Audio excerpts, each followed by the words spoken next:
The third important step was, of course, integration with Europe.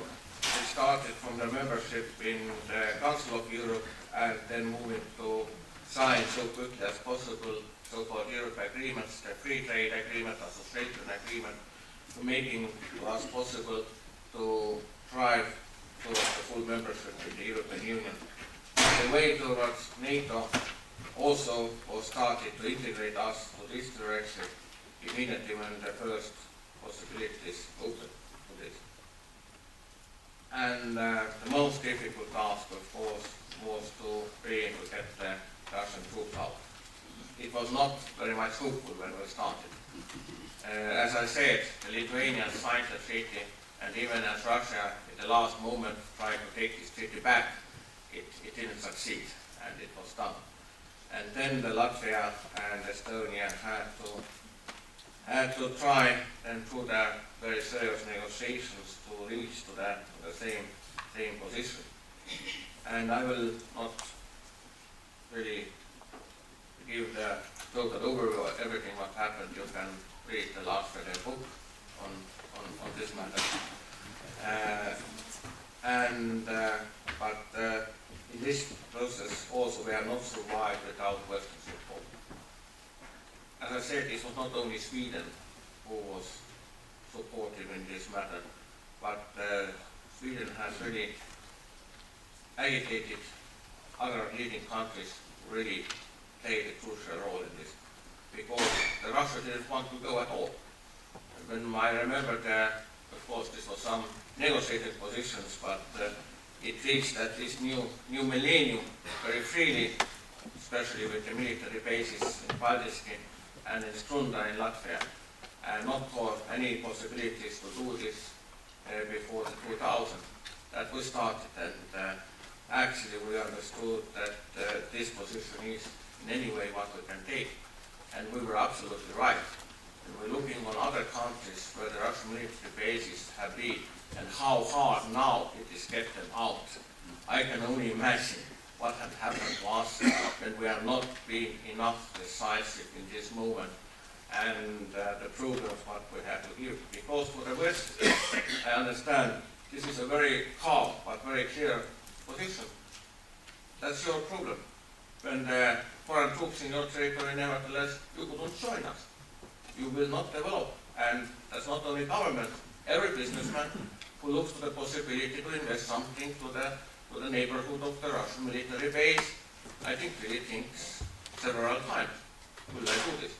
And it's positively also demonstrated from other way when we signed these treaties and put the Russian troops out, what influence and how good influence it played to our economy and our relations with the world.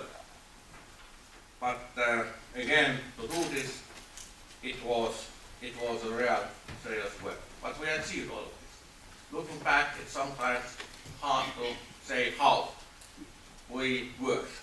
We had a dream. We wanted to do it. And we did.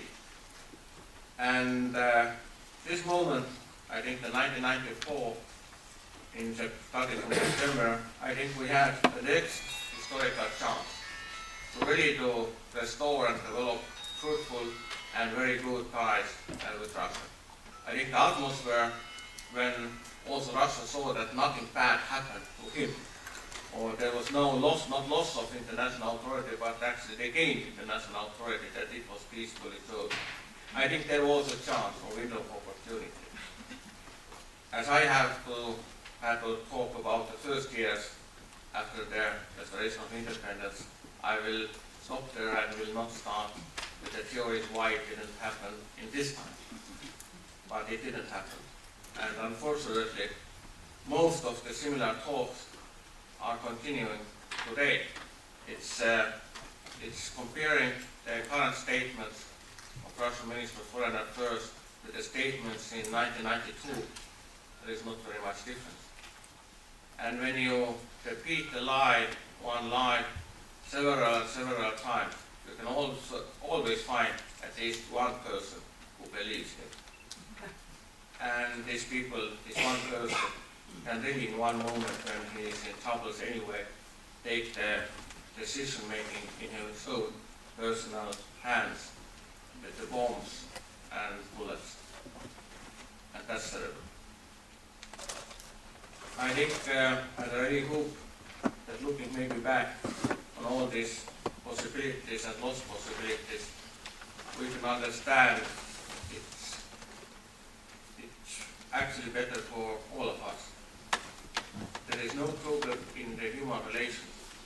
You can just come to Tallinn and look there, and I think in all Baltic countries, look at a huge amount of Russian tourists in our streets. They come, they like, they feel themselves very well. They don't see any discriminations, they don't see any problems, they don't see the fascist hordes with the swastika flags marching. They can find this last one in Russia, but not in the Baltic countries. And the integration, of course, it's not easy to integrate such an amount of people so fast, but it has gone well. I just yesterday myself visited the Russian villages in Estonia. So good. It was really very good. That is not such a problem. And let's not create them.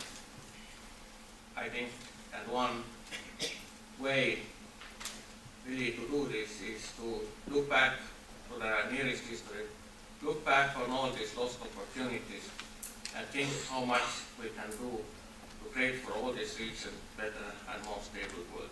Thank you.